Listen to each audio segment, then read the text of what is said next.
Time പോകുന്നത് അറിയുന്നില്ല. എന്തായാലും എല്ലാവർക്കും ഒരു വൺ ടൈം വാച്ചബിൾ മൂവിയാണ്. ഓക്കെ, രഞ്ജി പണിക്കർ ഗംഭീരമായിട്ടുണ്ട്, ത്രൂ ഔട്ടുണ്ട്, നല്ല വേഷമുണ്ട്, വെറൈറ്റി സബ്ജക്റ്റാണ്, നന്നായിട്ടത് മേക്ക് ചെയ്തിട്ടുണ്ട്, നല്ല രസമുണ്ട്. എല്ലാവർക്കും ഫാമിലിക്ക് എൻ്റർടൈൻ ചെയ്യാവുന്ന ഒരു സിനിമയാണ്. എല്ലാവരും കാണുക.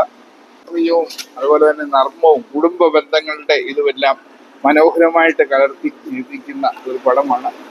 ഒരു സമ്പൂർണ്ണ വിജയമായിരുന്നു. ഒരുപാട് പേര് ഉണ്ട്, എല്ലാവരും വന്നുകൊണ്ടിരിക്കുന്നേ ഉള്ളൂ. ഞാൻ ആദ്യം ഇങ്ങോട്ട് ഇറങ്ങിപ്പോകുന്നുള്ളൂ. ഞാൻ ഈ ചിത്രത്തിൽ അഭിനയിച്ചിട്ടുണ്ട്.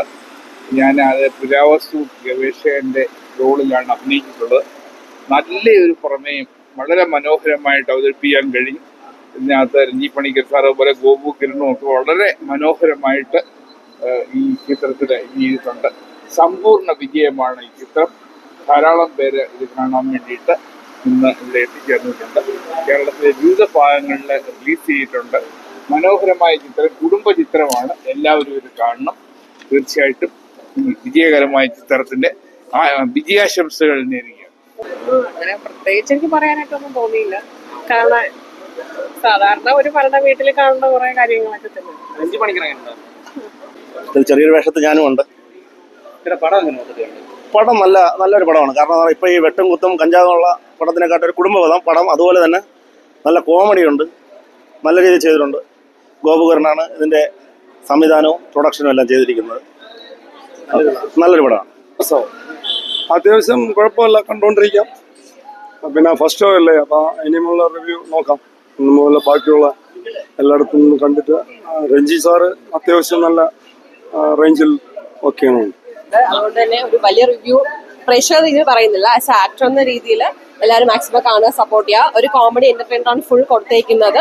ഒരു പൊളിറ്റിക്കൽ ബേസ് സംഭവത്തിലൂടെ ഒരു കോമഡി ട്രാക്ക് കൂടെ പിടിച്ചിട്ടുണ്ട്. ഫുൾ എല്ലാവരും കോമഡി ആർട്ടിസ്റ്റുകളുടെ ഒരു ഫുൾ നിര തന്നെ ഉണ്ട്. അതുകൊണ്ട് എല്ലാവർക്കും ബോറടിക്കൂല, വൺ ടൈം വാച്ചബിൾ ആണ്. ഭയങ്കര അപ്രീസിയേഷൻ അവര് റിസീവ് ചെയ്യാൻ എന്താ കേപ്പബിൾ ആണ്. സോ എല്ലാവരും വൺസ് അഗൈൻ എല്ലാവരും വന്ന് തിയേറ്ററിൽ തന്നെ കാണുക, നമ്മുടെ ചെറിയ സിനിമേനെ സപ്പോർട്ട് ചെയ്യുക. Thank you. കുഴപ്പമില്ല, നല്ല സിനിമയായിരുന്നു, ഇഷ്ടപ്പെട്ടു. ഒത്തിരി കോമഡി ഉണ്ട്, നമുക്ക് ചിരിക്കാനുണ്ട്.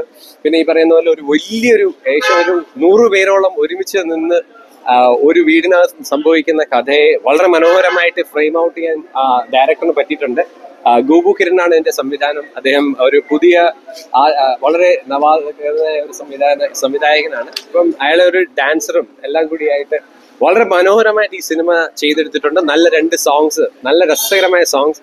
പിന്നെ ഈ പറയുകയാണെങ്കിൽ കുടുംബ പ്രേക്ഷകർ ഒത്തിരിയേറെ ഇഷ്ടപ്പെടാൻ സാധ്യതയുള്ള നല്ലൊരു സിനിമ. കാരണം ഇപ്പൊ ഇവിടെ ഏരിസ് ഫ്ലെക്സിലും ലുലുലും ഉണ്ട്. ലുലുല് PVRലും ഞങ്ങൾ കാണുന്നുണ്ട്. ഇന്നുകൊണ്ട് എനിക്കൊന്നും കൂടി ഈ സിനിമ കണ്ടാക്കൊള്ളാന്നുണ്ട്. കാരണം അതിലെ കോമഡികൾ കുറെ കൂടെ നല്ല രസകരമായിരുന്നു. നെൽസൺ ചേട്ടൻ ഉണ്ടായിരുന്നു. നെൽസൺ, പിന്നെ അരിസ്റ്റോ സുരേഷ്, ജയചന്ദ്രൻ, കുറെ ആൾക്കാർ വളരെ മനോഹരമായിട്ട് സീൻസും ചെയ്തിട്ടുണ്ട്. സിനിമ വളരെ രസകരമായിട്ട് കൊണ്ടുപോയിട്ടുണ്ട്. തുടക്കം മുതൽ അവസാനം വരെ നമുക്ക് നല്ലൊരു എന്റർടൈനറാണ്. ഒരു കുടുംബ ചിത്രമാണ്, ഒരു ഫാമിലിക്കകത്ത് സംഭവിക്കുന്ന മനോഹരമായ ഒരു സിനിമ. അടിപൊളിയാണ്. കാരണം ഏറ്റവും രസകരമായ ഒരു കാര്യം എന്ന് പറഞ്ഞാൽ ഇപ്പൊ ഈ അടുത്ത കാലത്ത് നമ്മൾ ഏറ്റവും കൂടുതൽ കേൾക്കുന്ന ഈ വയലൻസ് ത്രില്ലർ എന്ന് പറയുമ്പോൾ ഒത്തിരിയേറെ വയലൻസും കുട്ടികൾക്ക് വളരെ ഞങ്ങൾ ഇരുന്നതിൽ പ്രേക്ഷകരായിട്ട് ഫാമിലി ഉണ്ടായിരുന്നു. അപ്പൊ ആ കുഞ്ഞുങ്ങൾ ചിരിക്കുന്ന കാണുമ്പോൾ നമുക്ക് തന്നെ സന്തോഷം തോന്നുന്നുണ്ട്. വളരെ നന്നായിട്ട് ആ കോമഡീസും വർക്കൗട്ട് ചെയ്തിട്ടുണ്ട്. ശരിക്കും തിയേറ്ററിൽ തന്നെ വന്ന് ഒരു കുടുംബമായിട്ട് കാണാൻ പറ്റിയ നല്ലൊരു സിനിമയാണ് ആത്മസഹോ. ശരിക്കും ആ പേര് കേൾക്കുമ്പോൾ അതിന്റെ അകത്തുള്ള ആ ഒരു നർമ്മം ശരിക്കും നമ്മൾ ആസ്വദിക്കുന്നുണ്ട്. അപ്പൊ വലിയ സന്തോഷം. എല്ലാവരും സിനിമ തിയേറ്ററിൽ കാണണം. എല്ലാവരും കണ്ടും സപ്പോർട്ട് ചെയ്യണം പടം ആത്മസഹോ.